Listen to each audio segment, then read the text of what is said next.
Hi friends, welcome back to my channel. ಹೇಗಿದ್ದೀರಾ ಎಲ್ಲರೂ ಚೆನ್ನಾಗಿದ್ದೀರಾ ಅಂತ ಅಂದ್ಕೊಳ್ತೀನಿ. ಸೊ ಇವತ್ತು ಬುಧವಾರ ನಾನು ಮಧ್ಯಾಹ್ನದಿಂದ ವ್ಲಾಗ್ನ ಶುರು ಮಾಡ್ತಾ ಇದ್ದೀನಿ. ಸೊ ಬೆಳಗ್ಗೆಯಿಂದ ಸುಮಾರಷ್ಟು ಕೆಲಸಗಳೆಲ್ಲ ಇದ್ವು. ಮನೆ ಕೆಲಸಗಳೆಲ್ಲ ಮಾಡಿ ಮುಗಿಸ್ಕೊಂಡು ಸ್ನಾನ ಮಾಡಿ ದೇವ್ರ ಪೂಜೆ ಕೂಡ ಮಾಡಿದ್ದಾಯಿತು. ಈಗ ಮಧ್ಯಾಹ್ನ ಅಡುಗೆಗೆ ಅಂತ ಅಂದ್ಬಿಟ್ಟು ಪ್ರಿಪರೇಷನ್ಸ್ ಮಾಡ್ಕೊಳ್ತಾ ಇದ್ದೀನಿ. ಇವತ್ತು ಸಿಂಪಲ್ಲಾಗಿ ಬೇಳೆ ಸಾಂಬಾರು ಹಾಗೆಯೇ ಬೀನ್ಸ್ ಪಲ್ಯ ಮತ್ತು ಆಲೂಗಡ್ಡೆ ಬಜ್ಜಿನ ಮಾಡೋಣ ಅಂತ ಅಂದ್ಕೊಂಡಿದ್ದೀನಿ. ಸೊ ಬನ್ನಿ ಇವತ್ತಿನ ವ್ಲಾಗ್ನ ಹಾಗೆ ಶುರು ಮಾಡೋಣ. ಹೊಸದಾಗಿ ಯಾರು ನನ್ನ ಚಾನಲ್ನ ನೋಡ್ತಾ ಇದ್ದೀರಾ, ಮರೀದಲ್ಲೇ ನನ್ನ ಚಾನಲ್ನ ಸಬ್ಸ್ಕ್ರೈಬ್ ಮಾಡ್ಕೊಂಡು ನೋಡಿ. ಒಂದು ವಿಡಿಯೋ ನಿಮಗೆ ಇಷ್ಟ ಆದರೆ ಲೈಕ್ ಮಾಡಿ, ಕಮೆಂಟ್ ಮಾಡಿ, ಶೇರ್ ಮಾಡಿ.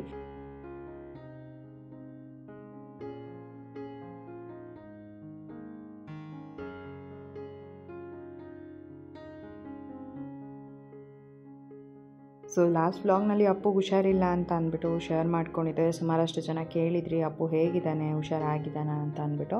ಸೊ ಅವನಿಗೆ ವೈರಲ್ ಫೀವರ್ ಇರೋದ್ರಿಂದ ಬಿಟ್ಟು ಜ್ವರ ಬರ್ತಾಯಿತ್ತು. ಅದರಲ್ಲೂ ಕೂಡ ಈವ್ನಿಂಗ್ ಟೈಮ್ ಒಂದು ಸ್ವಲ್ಪ ಜಾಸ್ತಿನೇ ಜ್ವರ ಟೆಂಪರೇಚರ್ ಇರ್ತಿತ್ತು. ಸೊ ಹಾಗಾಗಿ ಅಪ್ಪನ ಸ್ಕೂಲಿಗೆ ಕೂಡ ಕಳಿಸ್ತಾ ಇಲ್ಲ. ಯಾಕೆ ಅಂತಂದರೆ ವೈರಲ್ ಫೀವರ್ ನಿಮಗೆ ಗೊತ್ತಿರೋ ಹಾಗೆ ಮಕ್ಕಳಿಗೆ ಕೂಡ ಸ್ಪ್ರೆಡ್ ಆಗುತ್ತೆ. ಅದಕ್ಕಾಗಿ ಡಾಕ್ಟರ್ ಕೂಡ ಹೇಳಿದ್ರು ಒಂದು ಸ್ವಲ್ಪ ದಿನ ಬೇಡ, ಸುಮ್ಮನೆ ಬೇರೆ ಮಕ್ಕಳಿಗೆ ಕೂಡ ಇನ್ಫೆಕ್ಷನ್ ಆಗುತ್ತೆ ಅಂತ ಅಂದ್ಬಿಟ್ಟು. ಹಾಗಾಗಿ ಅಪ್ಪನ ಸ್ಕೂಲಿಗೆ ಕಳಿಸಿರಲಿಲ್ಲ. ಮತ್ತು ಹಿಂದಿನ ದಿನ ನೋಡಿದ್ರೆ ಅಪ್ಪುಗೆ 104 ಡಿಗ್ರಿ ಜ್ವರ ಇತ್ತು. ಮತ್ತು ಬೆಳಗಿನ ಜಾವ ಅಂತೂ ಫುಲ್ ಜ್ವರ ಜಾಸ್ತಿನೇ ಆಗೋಗ್ಬಿಟ್ಟಿತ್ತು. ಮತ್ತು ಅಪ್ಪುಗೆ ಯಾವಾಗ ಜ್ವರ ಜಾಸ್ತಿ ಆಗುತ್ತೆ ಆವಾಗ ಒದ್ದೆ ಬಟ್ಟೆ ತೊಗೊಂಡು ಮೈಯೆಲ್ಲ ಒರೆಸಿ ಒಂದು ಸ್ವಲ್ಪ ಟೆಂಪರೇಚರ್ ಕಡಿಮೆ ಆಗ್ತಾಯಿತ್ತು ಅಷ್ಟೇನೆ. ನಾನು ಜೀವನಂತೂ ನೈಟೆಲ್ಲ ಕಂಪ್ಲೀಟಾಗಿ ಮಲ್ಕೊಂಡೇ ಇಲ್ಲ, ಬರೀ ಅಪ್ಪನ ನೋಡ್ಕೊಳ್ಳೋದ್ರಲ್ಲೇ ಆಗೋಗ್ಬಿಟ್ಟಿತ್ತು. ಮತ್ತು ಜೀವನ್ ಕೂಡ ಅಷ್ಟೇ, ಬೆಳಗ್ಗೆ ಕ್ಲಿನಿಕ್ಕಿಗೆ ಕರ್ಕೊಂಡು ಹೋಗೋಣ ಅಂತ ಅಂದ್ಬಿಟ್ಟು ರಜಾ ಕೂಡ ಹಾಕ್ಕೊಂಡಿದ್ರು, ಆಫೀಸಿಗೆ ಹೋಗಿರಲಿಲ್ಲ.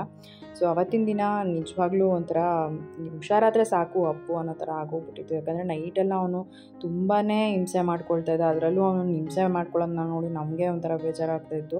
ಮತ್ತು ಏನು ನೀರು ಕುಡಿದ್ರೂ ಸಮೇತ ವಾಮಿಟ್ ಮಾಡ್ಕೊಳ್ತಾ ಇದ್ದ. ಮತ್ತು ಲೂಸ್ ಮೋಷನ್ ಕೂಡ ಒಂಥರ ತುಂಬ ಯಾವತ್ತೂ ಇಲ್ಲದ ಥರ ಈ ಸಲ ಫಸ್ಟ್ ಟೈಮ್ ಅವನಿಗೆ ಆಗಿದ್ದಿತ್ತು. ಹಾಗಾಗಿ ನಾನು ಮತ್ತು ಜೀವನ ಅಷ್ಟೇ ಚೆನ್ನಾಗಿ ಅವನ್ನ ನೋಡ್ಕೊಂಡ್ವಿ. ಹಾಗೆ ಇವಾಗ ಒಂದು ಸ್ವಲ್ಪ ಪರವಾಗಿಲ್ಲ. ಅವನಿಗೆ ಊಟ ಏನು ಟೇಸ್ಟ್ ಸಿಗ್ತಿಲ್ಲ ಅಂತ ಅನಿಸುತ್ತೆ. ಹಾಗಾಗಿ ಏನು ತಿಂದ್ರೂ ಕೂಡ ಒಂಥರ ಮಾಡ್ಕೊತಿರ್ತಾನೆ ಮುಖನ. ಮತ್ತು ಅವ್ನಿಗೆ ಏನು ಇಷ್ಟ ಆಗುತ್ತೆ, ಒಂದು ಸ್ವಲ್ಪ ಸಪ್ಪೆ ಅನ್ನ ಈ ಥರದ್ದೆಲ್ಲ ಕೊಡೋದು ಬಿಟ್ಬಿಟ್ಟು ಒಂದು ಸ್ವಲ್ಪ ಟೇಸ್ಟಿಯಾಗಿ ಏನಾದರೂ ಮಾಡ್ಕೊಂಡು ಕೊಡೋಣ ಅಂತ ಅಂದ್ಬಿಟ್ಟು ಮಾಡ್ತಾಯಿದ್ದೀನಿ. ಸೊ ಅವನು ಒಂದು ಸ್ವಲ್ಪ ಬೇಳೆ ಸಾರು ಅನ್ನ ಅದನ್ನೆಲ್ಲ ಇಷ್ಟಪಟ್ಟು ತಿಂತಾನೆ. ಹಾಗಾಗಿ ಇವಾಗ ಅವನಿಗೆ ಬೇಳೆ ಸಾರನ್ನು ಮಾಡ್ತಾಯಿದ್ದೀನಿ. ಮತ್ತು ತುಪ್ಪ ಹಾಕ್ಬಿಟ್ಟು ತಿಂದರೆ ಒಂದು ಸ್ವಲ್ಪ ಇಷ್ಟಪಡ್ತಾನೆ ಅಂತ ಅಂದ್ಬಿಟ್ಟು. ಮತ್ತು ನಾವು ಹೊರಗಡೆಯಿಂದ ಏನು ತುಪ್ಪ ತೊಗೊಂಬರಲ್ಲ, ನಾನೇ ಮನೆಯಲ್ಲಿ ತುಪ್ಪ ಮಾಡ್ಕೊಳ್ತೀನಿ, ಬೆಣ್ಣೆನ ಮನೆಯಲ್ಲೇ ಮಾಡಿಕೊಂಡು. ಸೊ ದಟ್ ಅದೇನೋ ಅಷ್ಟು ಪ್ರಾಬ್ಲಮ್ ಆಗೋಲ್ಲ ಅಂತ ಅಷ್ಟೇನೆ. ಸುಮಾರಷ್ಟು ಜನ ಇವನು ಅದನ್ನು ಕೂಡ ಹೇಳ್ತೀರಾ, ಹುಷಾರಿಲ್ದಿರೋ ಟೈಮಲ್ಲಿ ತುಪ್ಪ ಅದನ್ನೆಲ್ಲ ಕೊಡಬೇಡಿ ಅಂತ. ಬಟ್ ಮನೆಯಲ್ಲೇ ಮಾಡೋದ್ರಿಂದ ಅದು ಒಳ್ಳೆಯದೇ ಅಂತ ನನ್ನ ಭಾವನೆ. ಸೊ ಅವ್ನಿಗೇನು ತುಪ್ಪ ಕೊಟ್ಟಮೇಲೆ ಕೆಮ್ಮಾಗಿರ್ಬೋದು, ಶೀತ ಆ ಥರದ್ದೆಲ್ಲ ಏನೂ ಆಗಿಲ್ಲ. ಸೊ ದಟ್ ನಾನು ಕಂಟಿನ್ಯೂ ಮಾಡ್ತಾಯಿದ್ದೀನಿ ಅವನಿಗೆ ತುಪ್ಪ ಕೊಡೋದು. ಅಟ್ಲೀಸ್ಟ್ ಸ್ವಲ್ಪ ಟೇಸ್ಟ್ ಚೇಂಜ್ ಆಗೋದ್ರಿಂದ ಇಷ್ಟಪಟ್ಟು ತಿಂತಾನೆ ಅಂತ ಅಷ್ಟೇನೆ. ಸೊ ಇವಾಗ ಜೀವನಿಗೆ ನಿಂಬೆಹಣ್ಣು ಜ್ಯೂಸ್ ಮಾಡೋದಕ್ಕೆ ಹೇಳಿದೆ. ಅವರು ನಿಂಬೆಹಣ್ಣು ಜ್ಯೂಸ್ ಮಾಡ್ತಾಯಿದ್ದಾರೆ. ಮತ್ತು ಒಂದು ಸ್ವಲ್ಪ ಅವರು ನನಗೆ ಹೆಲ್ಪ್ ಮಾಡಿ ಕೊಡ್ತಾಯಿದ್ರು.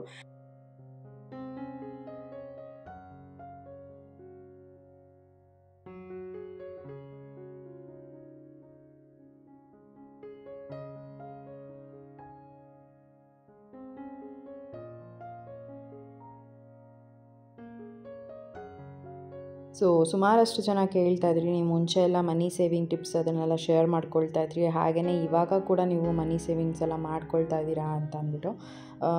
ಖಂಡಿತವಾಗ್ಲೂ ಮನೆಯಲ್ಲಿ ಎಲ್ಲರೂ ಮನಿ ಸೇವಿಂಗ್ ಟಿಪ್ಸ್ ಅನ್ನೋದನ್ನು ಫಾಲೋ ಮಾಡಲೇಬೇಕು.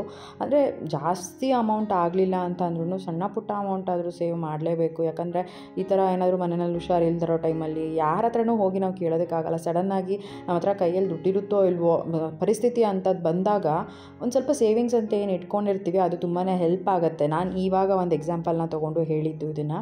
ಸೊ ನಾನು ಯಾವಾಗಲೂ ಕೂಡ ಅಷ್ಟೇ, ನನಗೆ ಮನಿ ಸೇವಿಂಗ್ ಮಾಡೋದು ತುಂಬಾ ಇಷ್ಟ.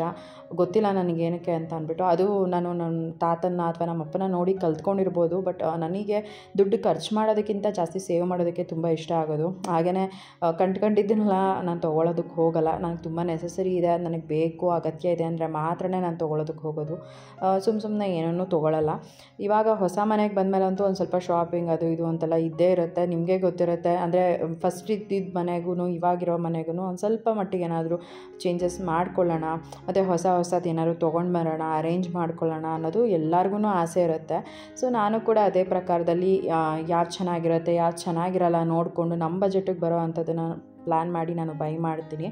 ಹಂಗನ್ಬಿಟ್ಟು ಎಲ್ಲನೂ ಒಟ್ಟಿಗೆ ಮಾಡ್ಕೊಳ್ಳೋದಕ್ಕಾಗಲ್ಲ. ನಾನು ಒಂದಷ್ಟು ಕಮಿಟ್ಮೆಂಟ್ಸ್ ಅಂತ ಮಾಡ್ಕೊಂಡಿದ್ದೀನಿ. ಸೊ ಅದನ್ನು ನೋಡಿಕೊಂಡು ನನಗೆ ಮಿಕ್ಕಿರೋ ದುಡ್ಡಲ್ಲಿ ನಾನು ಏನಾದರೂ ಮನೆಗೆ ಎಕ್ಸ್ಟ್ರಾ ಐಟಮ್ಸ್ ಎಲ್ಲ ತೊಗೊಳ್ಬೇಕು ಅಂತಂದರೆ ತೊಗೊಳ್ಬೋದು. ಆ ಥರ ನಾನು ಪ್ಲ್ಯಾನ್ ಮಾಡ್ಕೊಂಡಿರೋದು. ಸೊ ಅದನ್ನು ನಾನು ಫಾಲೋ ಮಾಡ್ಕೊಂಡು ಹೋಗ್ತಾ ಇದ್ದೀನಿ. ಸೊ ಜೀವನ್ ಕೂಡ ಅದ್ರ ಬಗ್ಗೆಯಲ್ಲಿ ನನಗೇನು ಹೇಳಲ್ಲ, ಬಿಕಾಸ್ ಅವ್ರಿಗೆ ಗೊತ್ತು ಅವ್ರಿಗಿಂತ ಜಾಸ್ತಿ ನಾನೇ ಸೇವಿಂಗ್ ಮಾಡ್ತೀನಿ ಅಂತ ಅಂದ್ಬಿಟ್ಟು. ಸೊ ನಾನು ಏನೇ ಮಾಡಿದ್ರೂ ಕೂಡ ಅವ್ರು ನನಗೆ ಸಪೋರ್ಟ್ ಮಾಡ್ತಾರೆ. ಹಾಗೆಯೇ ಯಾವ ರೀತಿ ನೀವು ಬರೋ ದುಡ್ಡಲ್ಲಿ, ಅಂದರೆ ಇವಾಗ ಏನು ನಮ್ದು ಅರ್ನಿಂಗ್ಸ್ ಇದೆ ಅದರೊಳಗೆ ನಾವು ಪ್ಲ್ಯಾನಿಂಗ್ ಮಾಡ್ಕೊಳ್ತೀವಿ ಅನ್ನೋದನ್ನು ನನಗೆ ಗೊತ್ತಿರೋ ಒಂದಷ್ಟು ನಿಮ್ಮ ಜೊತೆ ಶೇರ್ ಮಾಡ್ಕೊಳ್ತೀನಿ. ನಾವು ಯಾವ ರೀತಿ ಫಾಲೋ ಮಾಡ್ತಾಯಿದ್ದೀನಿ ಅದನ್ನೇ ಶೇರ್ ಮಾಡ್ಕೊಳ್ತೀನಿ. ಸೊ ಇವಾಗ ನಾನು ಬಾಡಿಗೆ ಏನು ಕಟ್ಟಬೇಕಾಗಿಲ್ಲ. ನಿಮಗೆ ಗೊತ್ತಿರೋ ಹಾಗೆ ನಮ್ಮದು ಇವಾಗ ಮನೆ ಕಟ್ಟಿರೋದ್ರಿಂದ ಲೋನ್ ಅಮೌಂಟ್ ಅದು ಇದು ಅಂತೆಲ್ಲ ತುಂಬ ಕಮಿಟ್ಮೆಂಟ್ಸ್ ಇದ್ದಾವೆ. ಸೊ ಫಸ್ಟಿಗೆ ನಾವು ಪ್ರಿಯಾರಿಟಿ ಕೊಡೋದು ಲೋನ್ ಅಮೌಂಟ್. ಫಸ್ಟು ನಮ್ಮದು ಲೋನ್ ಏನಿದೆ ಅದನ್ನು ನಾವು ಕ್ಲಿಯರ್ ಮಾಡ್ಕೊಂಬಿಡ್ಬೇಕು. ಹಾಗೆಯೇ ಒಂದಷ್ಟು ದುಡ್ಡಲ್ಲಿ ನಾವು ನಮ್ಮ ಮನೆ ಗ್ರಾಸರೀಸ್ಗೆ ಆಗಿರ್ಬೋದು, ಅದಾದಮೇಲೆ ಏನಾದರೂ ಒಂದು ಎಕ್ಸ್ಟ್ರಾ ಅನ್ನೋದಿರುತ್ತೆ ಅಲ್ವಾ ಮನೆಯಲ್ಲಿ, ಅದಕ್ಕೆ ಅಂತ ಪ್ಲ್ಯಾನ್ ಮಾಡ್ಕೊಳ್ತೀವಿ. ಇನ್ನು ಮಿಕ್ಕಿದ ಅಮೌಂಟ್ ಬಂದುಬಿಟ್ಟು ನಾವು ಏನಾದರೂ ಒಂದು ಸ್ವಲ್ಪ ಸಣ್ಣ ಪುಟ್ಟ ಚೀಟಿ ಏನಾದರೂ ಕಟ್ಕೊಳ್ಳೋಣ ಅಂತ ಅಂದ್ಬಿಟ್ಟು ಅದಕ್ಕೆ ಅಂತ ತೆಗೆದಿಟ್ಕೊಳ್ತೀವಿ. ಸೊ ಈ ರೀತಿಯಾಗಿ ನನ್ನ ಗಂಡಂಗೆ ಬರೋ ದುಡ್ಡಲ್ಲಿ ನಾವು ಈ ರೀತಿ ಮೇಂಟೈನ್ ಮಾಡ್ಕೊಳ್ತಾ ಹೋಗ್ತಾ ಇದ್ದೀವಿ. ಇನ್ನು ನನಗೇನು ಯೂಟ್ಯೂಬಿಂದ ಪೇಮೆಂಟ್ ಬರುತ್ತೆ, ನಂದಲ್ಲ ಅಂತ ಒಂದು ಸ್ವಲ್ಪ ಅಮೌಂಟನ್ನ ತೆಗೆದಿಟ್ಬಿಡ್ತೀನಿ.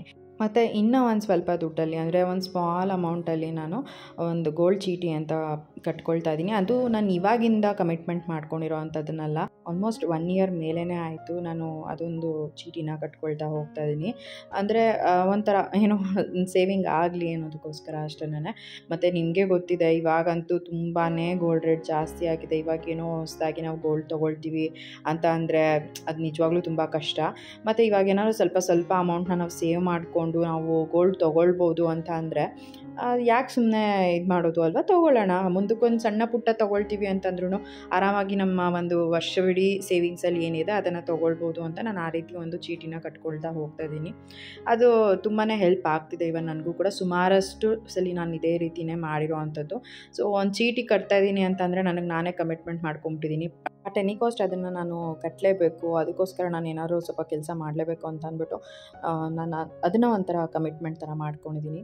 ಸೊ ಈ ಥರ ನಾನು ನನ್ನ ಒಂದು ದುಡಿಮೆನಲ್ಲಿ ನಾನು ಏನು ಸೇವಿಂಗ್ ಮಾಡ್ಬೋದು ನಾನು ಅದನ್ನು ಮಾಡ್ಕೊಳ್ತಾ ಇದ್ದೀನಿ. ಹಾಗೆಯೇ ಸುಮಾರಷ್ಟು ಜನ ಕೇಳ್ತಾ ಇದ್ದಿದ್ದು, ನೀವು ಇವಾಗ 2 ಮನೆ ಇದೆ ಅಂದರೆ ರೆಂಟ್ ಆಗಿರ್ಬೋದು ಅಥವಾ ಏನೇ ಆಗಿರ್ಬೋದು ಅಲ್ವಾ, ನಿಮ್ಗೆ ಅದರಿಂದ ಅಮೌಂಟ್ ಬರುತ್ತೆ ಅಂತ. ಖಂಡಿತವಾಗ್ಲೂ ನಾವು ನಮ್ಮ ಮನೆ 2 ಏನಿದೆ ಇವಾಗ ಕಟ್ಟಿರೋ ಮನೆಯಲ್ಲಿ, ಸೊ ಅದು 2 ಮನೆಯೂ ಕೂಡ ನಾವು ಕೊಟ್ಟಿರೋದು ಲೀಸಿಗೆ. ಸೊ ಲೀಸ್ ಅಮೌಂಟ್ನ ನಾವು ಆದಷ್ಟು ಬೇಗನೆ ಹೊಂದಿಸ್ಬಿಟ್ಟು ಆ ಮನೆನ ಕೂಡ ಬಿಡಿಸ್ಕೋಬೇಕು. ಸುಮಾರಷ್ಟು ಇದೆ ಕಮಿಟ್ಮೆಂಟ್ ಅನ್ನೋದು. ಆ್ಯಂಡ್ ಅದು ಅಷ್ಟು ಸುಲಭನೂ ಕೂಡ ಅಲ್ಲ ಅಲ್ವಾ, ನಿಮಗೂ ಕೂಡ ಗೊತ್ತಿರುತ್ತೆ.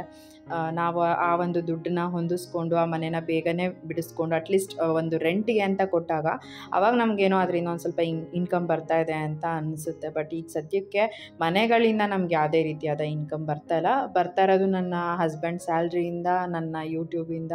ಏನೋ ಒಂದು ಸ್ವಲ್ಪ ಚೆನ್ನಾಗಿ ವಿಡಿಯೋಸ್ ಹಾಕಿದರೆ ಒಂದು ಸ್ವಲ್ಪ ಚೆನ್ನಾಗಿ ಪೇಮೆಂಟ್ ಬರುತ್ತೆ. ಇಲ್ಲ ಅಂತ ಅಂದರೆ ನಾವು ವಿಡಿಯೋ ಹಾಕಿಲ್ಲ ಅಂದರೆ ಇವನ್ ಪೇಮೆಂಟ್ ಕೂಡ ಬರೋದಿಲ್ಲ. ಸೊ ಆ ರೀತಿಯಾಗಿ, ಮತ್ತು ನಿಮಗೆ ಗೊತ್ತಿರೋ ಪ್ರಕಾರ ನನಗೇನು ಅಷ್ಟಾಗಿ ಏನು ವ್ಯೂಸ್ ಬರೋ ಅಷ್ಟರಲ್ಲಿಗೆ ನಾನು ಏನು ಮಾಡ್ಕೋಬೋದು ನಾನು ಅಂಥದ್ದು ಮಾಡ್ಕೊಂಡು ಹೋಗ್ತಾ ಇದ್ದೀನಿ ಅಷ್ಟೇನೆ. ಇನ್ನು ನನ್ನ ಗಂಡ ನನಗೇನಾದರೂ ಒಂದು ಸ್ವಲ್ಪ ಅಮೌಂಟ್ ಅಂತ ಪಾಕೆಟ್ ಮನಿ ಅಂತ ಕೊಟ್ಟರೆ ಇವನ್ ಅದನ್ನು ಕೂಡ ನಾನು ಸೇವಿಂಗ್ಸ್ ಅಂತಲೇ ಇಟ್ಕೊಳ್ತೀನಿ. ಇನ್ನು ಜಾಸ್ತಿ ನಾನು ಆನ್ಲೈನ್ ಶಾಪಿಂಗ್ ಅದು ಇದು ಅಂತೆಲ್ಲ ಏನೂ ಮಾಡೋದಕ್ಕೆ ಹೋಗಲ್ಲ. ರೀಸನ್ ಬಂದುಬಿಟ್ಟು ಏನಂತಂದರೆ, ಆಲ್ಮೋಸ್ಟ್ ನನಗೇನು ನಾನು ಆನ್ಲೈನ್ ಶಾಪಿಂಗ್ ಅಂತಂದರೆ ನಾನು ಬಟ್ಟೆಗಳನ್ನ ತೊಗೊಳ್ತೀನಿ. ಇನ್ನು ಬಟ್ಟೆಗಳನ್ನ ಏನೋ ರೇರಾಗಿ ತೊಗೊಳ್ಳೋ ಅಂಥದ್ದು. ರೀಸೆಂಟಾಗಂತೂ ನಾನೇನು ಬಟ್ಟೆ ಅಂತ ತೊಗೊಳೋದಕ್ಕೆ ಹೋಗಿಲ್ಲ. ಇಫ್ ಇನ್ ಕೇಸ್ ಏನಾರು ತೊಗೊಂಡ್ರೆ ನಾನು ಅದನ್ನು ಶೇರ್ ಮಾಡ್ಕೊಳ್ತೀನಿ. ಈಗ ರೀಸೆಂಟಾಗಿ ಅಂತಂದರೆ ನಾನು ಆ್ಯಕ್ಚುಲಾಗಿ ವ್ಯಾಲೆಂಟೈನ್ಸ್ ಡೇಗೆ ಅಂತ ತೊಗೊಂಡಿದ್ದು, ಅದೊಂದು ನಾನು ಹೇಳಬೇಕು. ಅದೊಂದೇ ನಾನು ರೀಸೆಂಟಾಗಿ ಅಂತ ತೊಗೊಂಡಿದ್ದು. ಅದು ಬಿಟ್ಟರೆ ನಾನು ಎಂಥ ಜಾಸ್ತಿ ಬಟ್ಟೆಗಳು ಅಂತೆಲ್ಲ ತೊಗೊಳೋದಕ್ಕೆ ಹೋಗಲ್ಲ. ಸೊ ಇಷ್ಟೇ. ಏನಾದರೂ ರೀಸನ್ ಇತ್ತು ಅಂದರೆ ಮಾತ್ರ ಬೈ ಮಾಡ್ತೀನಿ, ಏನಾದರೂ ಐಟಮ್ಸ್ಗಳಾಗಿರ್ಬೋದು ಈ ರೀತಿಯಾಗಿ. ಇನ್ನು ಅಂಥದ್ದನ್ನು ಕೂಡ ನಾನು ನೋಡಿಕೊಂಡು ನನ್ನ ಬಜೆಟಲ್ಲಿ ಇದ್ದರೆ ಮಾತ್ರನೇ ಬೈ ಮಾಡೋ ಅಂಥದ್ದು. ಮತ್ತು ಜಾಸ್ತಿ ಖರ್ಚನ್ನ ಕಡಿಮೆ ಮಾಡಿ ಒಂದು ಸ್ವಲ್ಪ ಏನಾದ್ರು ಸೇವಿಂಗ್ ಮಾಡೋಣ ಅಂತ ಅಂದ್ಬಿಟ್ಟು ನಾನು ಮುಂಚೆಯಿಂದನೂ ಕೂಡ ಪ್ರಾಕ್ಟೀಸ್ ಮಾಡಿಕೊಂಡು ಬಂದಿರುವಂಥದ್ದು. ಸೊ ಇವಾಗಲೂ ಕೂಡ ಅದನ್ನು ನೋಡಿಕೊಂಡು ಫಾಲೋ ಮಾಡಿಕೊಂಡು ಹೋಗ್ತಾ ಇದ್ದೀನಿ. ಇನ್ನು ತುಂಬ ಜನ ಕೇಳ್ತಾ ಇರ್ತೀರಾ, ಅಂದರೆ ನೀವು ಇಷ್ಟು ಮನೆ ಕಟ್ಟೋದಕ್ಕೆ ಹೇಗೆ ಸಾಧ್ಯ ಈ ವಯಸ್ಸಲ್ಲಿ ಅಂತ ಅಂದ್ಬಿಟ್ಟು.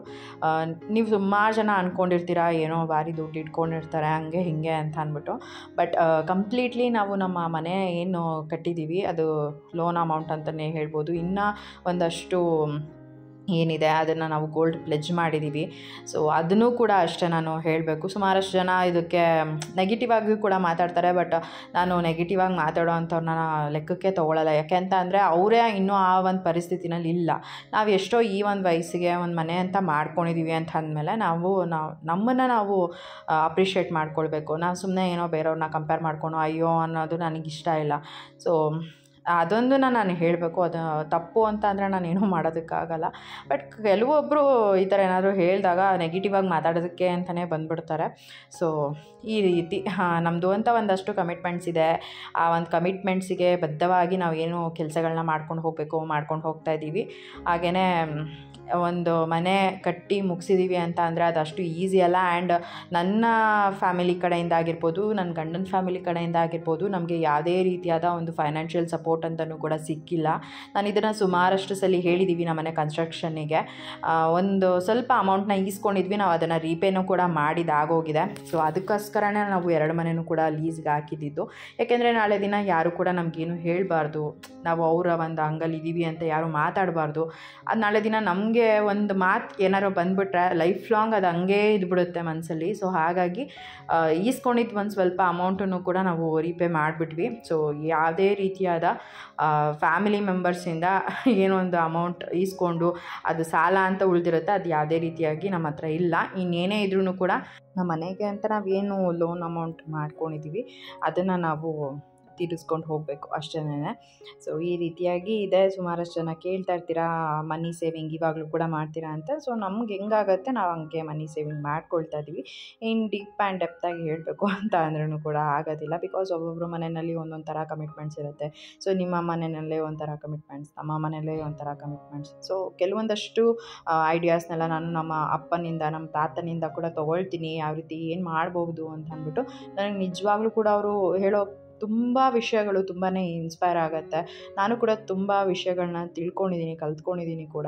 ಸೊ ಈ ಒಂದು ಗೋಲ್ಡ್ ಸ್ಕೀಮ್ ಎಲ್ಲ ಏನಿದೆ ಅಂದರೆ ಈ ಥರ ನಾನು ಏನು ಕಮಿಟ್ಮೆಂಟ್ ಮಾಡ್ಕೊಂಡಿದ್ದೀನಿ ಅದನ್ನೆಲ್ಲ ನಾನು ತಿಳ್ಕೊಂಡಿರೋದು ಬಂದು ನಮ್ಮ ಅಪ್ಪನಿಂದ. ನಾವು ಚಿಕ್ಕವರಿರುವಾಗಲೇ ಒಂದು ಸ್ವಲ್ಪ ಅಮೌಂಟ್ನ ಸೇವ್ ಮಾಡಿ ಇಟ್ಕೊಂಡು ಅಮ್ಮ ಮದುವೆಗೆ ಅಂತ ಅಂದ್ಬಿಟ್ಟು ಒಂದು ಗೋಲ್ಡ್ ಕಾಯಿನ್ಸ್ನ ತೊಗೊಳೋದಾಗಿರ್ಬೋದು, ಈ ರೀತಿ ಎಲ್ಲ ಸೇವಿಂಗ್ಸ್ನ ಅವ್ರು ಆವಾಗಲೇ ಮಾಡ್ಕೊಂಡು ಬಂದಿದ್ದರು. ನಾವು ಬೆಳೀತಾ ನಮ್ಮ ಒಂದು ವಯಸ್ಸಿಗೆ ಬಂದಾಗ ಅವೆಲ್ಲ ತಿಳ್ಕೊಂಡು ನಾವು ಹೌದಲ್ವ ನಾವು ಹಿಂಗೆ ಮಾಡ್ಬೋದು ಅಂತ ಅನಿಸಿ ನಾನು ಅದನ್ನು ಫಾಲೋ ಮಾಡ್ಕೊಂಡು ಹೋಗ್ತಾಯಿದ್ದೀನಿ. ಸೊ ನಾನು ಹೆಂಗೆ ಫಾಲೋ ಮಾಡ್ತಾಯಿದ್ದೀನಿ, ಇವನ್ ನನ್ನ ತಂಗಿ ಕೂಡ ಅದೇ ರೀತಿಯೇ ಫಾಲೋ ಮಾಡ್ಕೊಂಡು ಹೋಗ್ತದಲ್ಲ. ಸುಮಾರಷ್ಟು ವಿಷಯಗಳು ನಾವು ನಮ್ಮ ಮನೆಯಿಂದನೇ ತಿಳ್ಕೊಂಡಿರೋ ಅಂಥದ್ದು. ಸೊ ಅದನ್ನು ಈಗಲೂ ಫಾಲೋ ಮಾಡ್ಕೊಂಡು ಹಾಗೆ ಹೋಗ್ತಾಯಿದ್ದೀವಿ. ತುಂಬ ಖುಷಿಯಾಗುತ್ತೆ. ಮತ್ತು ನಾವು ಏನೇ ತಪ್ಪು ಮಾಡಿದ್ರೂ ಕೂಡ ನಮ್ಮ ಮನೆಯಲ್ಲಿ ಅದು ಮುಚ್ಚಿಡೋದಕ್ಕಂತೂ ಆಗೋದಿಲ್ಲ, ಎಲ್ಲರಿಗೂ ಗೊತ್ತಾಗ್ಬಿಡತ್ತೆ. ಸೊ ನಾನಷ್ಟೇ ಒಂದು ಸ್ವಲ್ಪ ಮುಚ್ಚುಮರೆ ಮಾಡೋ ಅಂಥವಳೆ ಅಲ್ಲ. ನನಗೊಂದು ಸ್ವಲ್ಪ ಬಡ ಅಂತ ನಾನು ಎಲ್ಲರ ಹತ್ರನೂ ಹೇಳ್ಕೊಂಬಿಡೋದು ಜಾಸ್ತಿ. ಸೀಕ್ರೆಟ್ ಮೇಂಟೈನ್ ಮಾಡಬೇಕು ಅಂಥದ್ದೆಲ್ಲ ನನಗಿಲ್ವೇ ಇಲ್ಲ. ಏನೇ ಇದ್ರೂ ಕೂಡ ನಾನು ನಮ್ಮ ಫ್ಯಾಮಿಲಿ ಮೆಂಬರ್ಸ್ ಹತ್ರ ಎಲ್ಲ ಹೇಳ್ಕೊತೀನಿ. ಅವರು ಸರಿ ತಪ್ಪು ಏನೇ ಇದ್ರೂ ಕೂಡ ನನ್ನ ಜೊತೆ ಶೇರ್ ಮಾಡ್ಕೊಳ್ತಾರೆ. ಸೊ ದುಡ್ಡಿನ ವಿಷಯದಲ್ಲಂತೂ ನಾನು ಸ್ವಲ್ಪ ಭಯಭಕ್ತಿಯಿಂದ ನಡ್ಕೊಂಡು ಹೋಗ್ತಾ ಇದ್ದೀನಿ ಅಂತ ಹೇಳ್ಬೋದು. ಮುಂಚೆನೂ ಕೂಡ ಹಾಗೇ ಇದೆ, ಇನ್ನು ಮುಂದೆನೂ ಕೂಡ ಹಾಗೇ ಇರೋದಕ್ಕೆ ಪ್ರಯತ್ನ ಪಡ್ತೀನಿ. ಅದು ಬಿಟ್ಟರೆ ನನಗೆ ನನ್ನ ಗಂಡನಿಗೆ ಏನು ಫೈನಾನ್ಷಿಯಲಿ ಸಪೋರ್ಟ್ ಮಾಡಬೇಕು, ನನ್ನ ಕೈಲಿ ಆದಷ್ಟು ನಾನು ಮಾಡ್ಕೊಂಡು ಹೋಗ್ತೀನಿ ಅಷ್ಟೇನೆ. ಸೊ ನನ್ನ ಗಂಡನ ಮಧ್ಯೆ ಅದೊಂದು ವಿಷಯಕ್ಕೆ ತುಂಬಾ ಚೆನ್ನಾಗಿದೆ ಅಂತ ಹೇಳ್ಬೋದು, ಒಂದು ಅಂಡರ್ಸ್ಟ್ಯಾಂಡಿಂಗ್ ಅನ್ನೋದು. ಯಾಕೆಂತಂದರೆ ಮನಿ ಸೇವಿಂಗ್ ಅನ್ನೋದು ನಾವು ಬಂದಿದ್ದನ್ನು ಎಲ್ಲೋ ಒಂದು ಡಬ್ಬದಲ್ಲಿ ಹಾಕಿ ಕೂಡಿಡೋ ಥರ ಅಂತೂ ಮಾಡ್ಕೊಂಡಿಲ್ಲ. ನಿಜವಾಗ್ಲೂ ಹೇಳಬೇಕು ಅಂತಂದರೆ ಎಲ್ಲನೂ ಪೇ ಮಾಡೋ ಥರ ಇಟ್ಕೊಂಡಿರೋ ಅಂಥದ್ದು. ಸೊ ಒಂದ್ಸಲಿ ಪೇ ಮಾಡಿ ಒಂದ್ಸಲಿ ಅಮೌಂಟ್ ಫುಲ್ ಕ್ಯಾಶ್ ಅಮೌಂಟ್ನ ತೊಗೊಳ್ಳೋ ಥರ. ಸೊ ಈ ಥರ ಇದ್ದಾಗ ನಾವು ಕಮಿಟ್ಮೆಂಟ್ನ ಮಾಡ್ಕೊಂಡಿರೋದಕ್ಕೆ ನಾವು ಪೇ ಮಾಡಲೇಬೇಕು, ದುಡಿಲೇಬೇಕು ಅನ್ನೋದೊಂದು ಛಲ ಅಷ್ಟೇನೆ. ಸೊ ಇದನ್ನು ಸುಮಾರಷ್ಟು ಜನ ಕೇಳ್ತಾ ಇದ್ರಿ, ಸೊ ದಟ್ ಶೇರ್ ಮಾಡ್ಕೊಂಡಿದ್ದೀನಿ. ತುಂಬ ಜನ ಮನೆಯಲ್ಲಿ ಇದೇ ರೀತಿಯಾಗೇ ಇರುತ್ತೆ. ಒಂದು ಮಿಡಲ್ ಕ್ಲಾಸ್ ಫ್ಯಾಮಿಲಿ ಅಂತ ಅಂದಮೇಲೆ ಒಂದೊಂದು ರೂಪಾಯಿ ಕೂಡ ತುಂಬಾ ಇಂಪಾರ್ಟೆಂಟ್. ಅದನ್ನು ಅಷ್ಟೇ ನೀಟಾಗಿ ನಿಯತ್ತಾಗಿ ದುಡಿದಿರ್ತೀವಿ, ಅದೇ ಥರನೇ ಸೇವ್ ಮಾಡಿ ಏನೋ ಒಂದು ಸಾಧನೆ ಮಾಡಿದ್ರೆ ಆವಾಗ ಒಂಥರ ಖುಷಿ ಆಗುತ್ತೆ. ಸೊ ಇವತ್ತೂ ಕೂಡ ಅಷ್ಟೇ ನಾನು ಹೇಳೋದು, ನಮ್ಮ ಮನೆ ಅಂತ ನಾವೇನು ಕಟ್ಟಿಸ್ಕೊಂಡಿದ್ದೀವಿ. ಸೊ ಆ ಮನೆಯಲ್ಲಿ ಒಂದೊಂದು ರೂಪಾಯಿ ಕೂಡ ಅಷ್ಟೇ ತುಂಬ ಕಷ್ಟಪಟ್ಟು ನಾವು ದುಡ್ದು ಮಾಡ್ಕೊಂಡಿರೋ ಅಂಥದ್ದು. ಇನ್ನೂ ನಾವು ಪೇ ಮಾಡೋ ಅಂಥದ್ದು ತುಂಬ ಇದೆ. ಬಟ್ ಆದ್ರೂ ಕೂಡ ಒಂದು ಎಮೋಷನ್ ಅನ್ನೋದಿದೆ ಈ ಒಂದು ಮನೆ ಮೇಲೆ. ನಾನು ಅದನ್ನು ಅಷ್ಟೇ ನೀಟಾಗಿ ಕ್ಲೀನಾಗಿ ನೋಡ್ಕೊಳ್ತಾ ಇರ್ತೀನಿ. ಪ್ರತಿ ಒಂದೊಂದು ರೂಪಾಯಿನೂ ಕೂಡ ನನ್ನ ಗಂಡ ಎಷ್ಟು ಕಷ್ಟಪಟ್ಟು ಮಾಡಿದ್ದಾರೆ. ಸೊ ನಾನು ಅದನ್ನು ಹಾಳು ಮಾಡಬಾರ್ದು, ನೀಟಾಗಿ ಇಟ್ಕೋಬೇಕು, ನೀಟಾಗಿ ನೋಡ್ಕೋಬೇಕು ಅನ್ನೋದು ನನ್ನ ತಲೆಯಲ್ಲಿ. ನಾನು ನಮ್ಮ ಮನೆ ಕೆಲಸ ಮಾಡೋರ್ಗು ಕೂಡ ಅಷ್ಟೇ ಹೇಳ್ತಾ ಇದ್ದಿದ್ದು. ತುಂಬ ಕಷ್ಟಪಟ್ಟು ನಾವು ಮನೇನ ಕಟ್ಟುತ್ತಾ ಇದ್ದೀವಿ, ಅದನ್ನು ಪ್ಲೀಸ್ ಚೆನ್ನಾಗಿ ಮಾಡ್ಕೊಂಡು ಕೊಡಿ ಅಂತ ನಾನು ಕೇಳ್ಕೊತಾ ಇದ್ದೆ. ಪಾಪ ಅವರು ಕೂಡ ಅಷ್ಟೇ ಎಲ್ಲರೂ ಚೆನ್ನಾಗಿ ನಮ್ಮ ಜೊತೆ ಕೆಲಸನ ಮಾಡಿಕೊಟ್ಟು ಹೋಗಿದ್ದಾರೆ.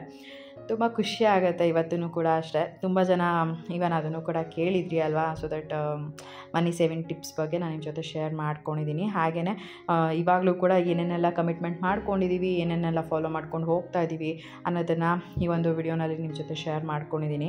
ಸೊ ನಿಮಗೂ ಕೂಡ ಏನಾದರೂ ಗೊತ್ತಿತ್ತು ಅಂತ ಅಂದರೆ ನೀವು ಒಂದಷ್ಟು ಮನಿ ಸೇವಿಂಗ್ ಟಿಪ್ಸ್ನ ನನ್ನ ಜೊತೆ ಶೇರ್ ಮಾಡ್ಕೊಳ್ಳಿ. ಸೊ ದಟ್ ನನಗೂ ಅದು ಯೂಸ್ ಆಗುತ್ತೆ ಅಂದರೆ ನಾನು ಕೂಡ ಫಾಲೋ ಮಾಡ್ಕೊಂಡು ಹೋಗ್ತೀನಿ. ಬಿಕಾಸ್ ತಿಳ್ಕೊಳ್ಳೋ ಅಂಥದ್ದು ತುಂಬ ಬೇಜಾನಿದೆ ವಿಷಯಗಳು. ಸೊ ತಿಳ್ಕೊಳ್ಳೋಣ ಅಷ್ಟೇನೆ. ಹಾಗೆಯೇ ನಾನು ಯಾಕೆ ಫಾಲೋ ಮಾಡ್ತೀನಿ ಅದನ್ನು ನಿಮ್ಮ ಜೊತೆ ಕೂಡ ಶೇರ್ ಮಾಡ್ಕೊಂಡಿದ್ದೀನಿ. ಸೊ ಇವಾಗ ನೆಕ್ಸ್ಟ್ ಡೇ ಮತ್ತೆ ವ್ಲಾಗ್ನ ಕಂಟಿನ್ಯೂ ಮಾಡ್ತಾಯಿದ್ದೀನಿ. ಒಂದು ಸ್ವಲ್ಪ ಕಿಟಕಿ ಧೂಳ ಆಗ್ಬಿಟ್ಟಿತ್ತು, ಅದನ್ನೆಲ್ಲ ಕ್ಲೀನ್ ಮಾಡಿಕೊಂಡು, ಹಾಗೆಯೇ ದೇವ್ರ ಮನೆಯದು ಅದೇನಿದೆ ಆರ್ಚು, ಸೊ ಅದನ್ನೆಲ್ಲನೂ ಕೂಡ ವಾರಕ್ಕೊಂದೆರಡು ಸಲ ಧೂಳನ್ನ ಹೊಡ್ಕೊಳ್ತೀನಿ. ಯಾಕಂದರೆ ಇವಾಗ ಕಸ ಗುಡಿಸ್ಕೊಳ್ಳೋ ಟೈಮಲ್ಲಿ ಎಲ್ಲ ಒಂದೊಂದು ಸಲ ಏನಾಗೋಗ್ಬಿಡುತ್ತೆ, ಧೂಳೆಲ್ಲ ಹೋಗಿ ಅದ್ರ ಮೇಲೆ ಕುತ್ಕೊಬಿಡುತ್ತೆ. ಆಮೇಲೆ ಒಂದೇ ಸಲ ಜಾಸ್ತಿ ಮಾಡಿಕೊಂಡು ಆ ಧೂಳನ್ನೆಲ್ಲ ತೆಗಿಬೇಕು ಅಂದರೆ ಆಗೋದಿಲ್ಲ.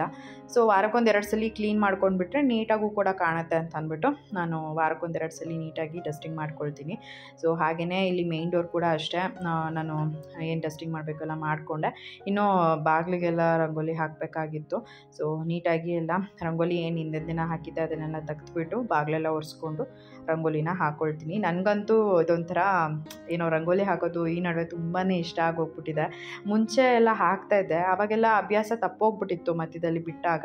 ಬಟ್ ಇವಾಗ ತುಂಬಾ ಇಷ್ಟಪಟ್ಟು ನಾನು ಮನೆ ಬಾಗಿಲುಗಳೆಲ್ಲ ಗುಡಿಸಿ ರಂಗೋಲಿ ಹಾಕೋದು ಇಷ್ಟ ಆಗುತ್ತೆ. ಸೊ ಪ್ರತಿದಿನವೂ ಒಂದೊಂದು ರಂಗೋಲಿನ ಟ್ರೈ ಮಾಡ್ತಾ ಇರ್ತೀನಿ. ನನ್ನ ತಲೆಯಲ್ಲಿ ಯಾವ ರಂಗೋಲಿ ಬರುತ್ತೆ ಅದನ್ನೇ ಹಾಕ್ಕೊಂಡು ಹೋಗೋದು ಅಂತ ಅಷ್ಟೇನೆ. ಬಟ್ ನನಗೇನಂತಂದರೆ ಈ ಚುಕ್ಕಿ ರಂಗೋಲಿ ಹಾಕ್ತಾರಲ್ವ ಅದು ತುಂಬಾ ಇಷ್ಟ. ಹಾಗೆಯೇ ಒಂದಷ್ಟು ರಂಗೋಲಿಗಳನ್ನೆಲ್ಲ ನಾನು ನಮ್ಮ ಅಜ್ಜಿಯಿಂದ ಕೂಡ ಕಲ್ತ್ಕೊಂಡಿದ್ದೀನಿ. ಆವಾಗೆಲ್ಲ ನಾನು ಕಾಲೇಜಿಗೆ ಹೋಗೋವಾಗ ನಾನು ನಮ್ಮ ಅಜ್ಜಿ ಮನೇಲಿ ಇದ್ದಾಗ ನಾನೇ ಬಾಗಿಲು ತೊಳೆದು ರಂಗೋಲಿ ಎಲ್ಲ ಹಾಕ್ತಾಯಿದ್ದೆ. ಈವನ್ ನಾನು ನಮ್ಮ ಅಮ್ಮನ ಮನೆಯಲ್ಲಿ ಕೂಡ ಅಷ್ಟೇ ನಾನೇ ಬಾಗಿಲು ತೊಳೆದು ರಂಗೋಲಿ ಹಾಕ್ತಾಯಿದ್ದೆ. ಬಟ್ ಅವಾಗೇನೋ ಒಂದು 5 ರಂಗೋಲಿ ಕಲ್ತ್ಕೊಂಡಿದ್ದೆ ಅಷ್ಟೇನೆ. ಅದನ್ನೇ ರಿಪೀಟೆಡ್ಲಿ ಹಾಕ್ತಾಯಿದ್ದಿದ್ದು. ಬಟ್ ಇವತ್ತು ಕೂಡ ನಾನು ಹಾಗೇ ನನಗೆ ಯಾವುದು ನೆನಪಾಗುತ್ತೆ ಪಟ್ ಅಂತ ಅದನ್ನೇ ಹಾಕ್ಬಿಟ್ಟು ಬರ್ತಾಯಿರ್ತೀನಿ. ಬರ್ಕೊಂಡು ಹೋಗಿ ಹಾಕ್ಬಿಟ್ಟು ಬರಬೇಕು ಅನ್ನೋ ಥರ ಎಲ್ಲ ಏನೂ ಇಲ್ಲ. ಸೊ ಸಿಂಪಲ್ಲಾಗಿ ಒಂದು ಬಾರ್ಡರ್ ಡಿಸೈನ್ ಹಾಕ್ಬಿಟ್ಟು ಒಂದು ಪುಟ್ಟ ರಂಗೋಲಿ ಹಾಕ್ಬಿಟ್ರೆ ಮನೆ ಬಾಗಿಲು ನೋಡೋದಕ್ಕೆ ತುಂಬಾ ಚೆನ್ನಾಗಿ ಕಾಣಿಸ್ತಾ ಇರುತ್ತೆ. ಸೊ ಇವಾಗಲೂ ಕೂಡ ಅಷ್ಟೇ ಒಂದು ಚೆನ್ನಾಗಿರೋ ಒಂದು ಬಾರ್ಡರ್ ಹಾಕ್ಬಿಡ್ತೀನಿ. ಆಮೇಲೆ ಒಂದು ಸಿಂಪಲ್ ರಂಗೋಲಿ ಹಾಕ್ಬಿಟ್ಟು ಬರ್ತಾಯಿರ್ತೀನಿ. ಅದೇನೋ ಬಾಗಿಲು ನೋಡೋದಕ್ಕೆ ಒಂಥರ ಚೆಂದ ಅಂತ ಅನಿಸುತ್ತೆ. ಹಾಗೆಯೇ ಬೆಳಗ್ಗೆ ಹೊತ್ತು ಎದ್ದಿದ ತಕ್ಷಣ ಮನೆ ಬಾಗಿಲನ್ನ ನಾವು ಫಸ್ಟು ಒರೆಸ್ಬಿಟ್ಟು ಆಮೇಲೆ ರಂಗೋಲಿನ ಹಾಕಬೇಕು ಅಂತೆಲ್ಲ ಹೇಳ್ತಾ ಇರ್ತಾರೆ. ನಾನು ಒಂದಷ್ಟು ವಿಷಯಗಳನ್ನ ನಾನು ನನ್ನ ಫ್ರೆಂಡ್ಸಿಂದ ಕೂಡ ಕಲ್ತ್ಕೊಂಡಿದ್ದೀನಿ. ಮನೆ ಬಾಗಿಲಲ್ಲಿ ಬಂದು ದರಿದ್ರ ಲಕ್ಷ್ಮಿ ಕೂತ್ಕೊಂಡಿರ್ತಾರಂತೆ. ಬೆಳಗ್ಗೆ ಎದ್ದಿದ ತಕ್ಷಣ ಹೋಗಿ ನಾವು ಮನೆ ಬಾಗಿಲು ಒರೆಸಿ ರಂಗೋಲಿ ಹಾಕೋದ್ರಿಂದ ಸೊ ಲಕ್ಷ್ಮಿ ಅನ್ನೋರು ಏನಿರ್ತಾರೆ ನಮ್ಮ ಮನೆ ಬಾಗಿಲಿಂದ ಒಳಗಡೆ ಬರ್ತಾರೆ ಅನ್ನೋದು ಒಂದು ಪ್ರತೀತಿ ಅಂತೆ. ಸೊ ನನಗೂ ಇದು ಗೊತ್ತಿರಲಿಲ್ಲ. ಸೊ ಅದನ್ನು ನಾನು ಫಾಲೋ ಮಾಡೋಣ ಅಂತ ಅಂದ್ಬಿಟ್ಟು ನಾನು ಕೂಡ ಫಾಲೋ ಮಾಡ್ತೀನಿ. ಹಾಗೆಯೇ ಜೀವನ್ ಕೂಡ ಅಷ್ಟು ಆಫೀಸಿಗೆ ಹೋದ್ಮೇಲೆ ಗಂಡು ಮಕ್ಕಳು ಮನೆಯಿಂದ ಹೋದ್ಮೇಲೆ ಮನೆ ಬಾಗಿಲು ಎಲ್ಲ ಒರೆಸ್ಬಿಟ್ಟು ರಂಗೋಲಿ ಹಾಕಬಾರ್ದು ಅಂತ ಕೂಡ ಹೇಳಿದರು. ಅರ್ಲಿ ಮಾರ್ನಿಂಗ್ ಎದ್ಬಿಟ್ಟು ರಂಗೋಲಿ ಹಾಕಬೇಕು ಅಂದರೂ ಕೂಡ ಆಗಲ್ಲ. ಸೊ ಹಾಗಾಗಿ ನಾನೇನು ಮಾಡ್ತೀನಿ, ಅವ್ರು ಹೋಗಿದ ತಕ್ಷಣ ಬಾಗಿಲು ಒರೆಸ್ಬಿಟ್ಟು ರಂಗೋಲಿ ಹಾಕೊಳ್ಳಲ್ಲ. ಬಟ್ ಒಂದು ಸ್ವಲ್ಪ ಟೈಮ್ ಗ್ಯಾಪ್ ಕೊಟ್ಟು ಆಮೇಲೆ ಬಾಗಿಲೆಲ್ಲ ಒರೆಸಿ ರಂಗೋಲಿನ ಹಾಕ್ತೀನಿ. ಅದನ್ನು ಕೂಡ ನೋಡೋಣ ಒಂದು ಸ್ವಲ್ಪ ದಿನ ಆದಮೇಲೆ ಇವನ್ ಅದು ಆದರೆ ನಾನು ಫಾಲೋ ಮಾಡ್ತೀನಿ. ಸದ್ಯಕ್ಕಂತೂ ಇವಾಗ ಆಗ್ತಾಯಿಲ್ಲ. ನನಗೆ ನೈಟ್ ಮಲ್ಕೊಳ್ಳೋದೇ ತುಂಬ ಲೇಟ್ ಆಗೋಗ್ಬಿಡುತ್ತೆ. ಇನ್ನು ಬೇಗ ಎದ್ದು ಮತ್ತೆಲ್ಲ ಕೆಲಸಗಳನ್ನ ಮಾಡ್ಕೋಬೇಕು ಅಂತಂದರೆ ಕರೆಕ್ಟಾಗಿ ನನಗೆ ರೆಸ್ಟ್ ಟೈಮ್ ಅಂತ ಏನಿರುತ್ತೆ ಅದೇ ಸಿಗ್ತಾಯಿಲ್ಲ. ಸೊ ಹಾಗಾಗಿ ನಾನು ಸ್ವಲ್ಪ ಇವಾಗ ಅಡ್ಜಸ್ಟ್ ಆಗೋದಕ್ಕೆ ಕಷ್ಟ ಆಗ್ತದೆ. ಬಟ್ ಮುಂದೆ ನನ್ನ ಕೈಲಾದಾಗ ನಾನು ಫಾಲೋ ಮಾಡ್ತೀನಿ. ಸೊ ಇವಾಗ ಎಷ್ಟು ಚೆನ್ನಾಗಿದೆ ನಮ್ಮ ಮನೆ ಬಾಗಿಲಲ್ಲಿ ರಂಗೋಲಿ ಅನ್ನೋದನ್ನು ನಿಮ್ಮ ಜೊತೆ ಶೇರ್ ಮಾಡ್ಕೊಳ್ತೀನಿ, ನೋಡ್ಬೋದು.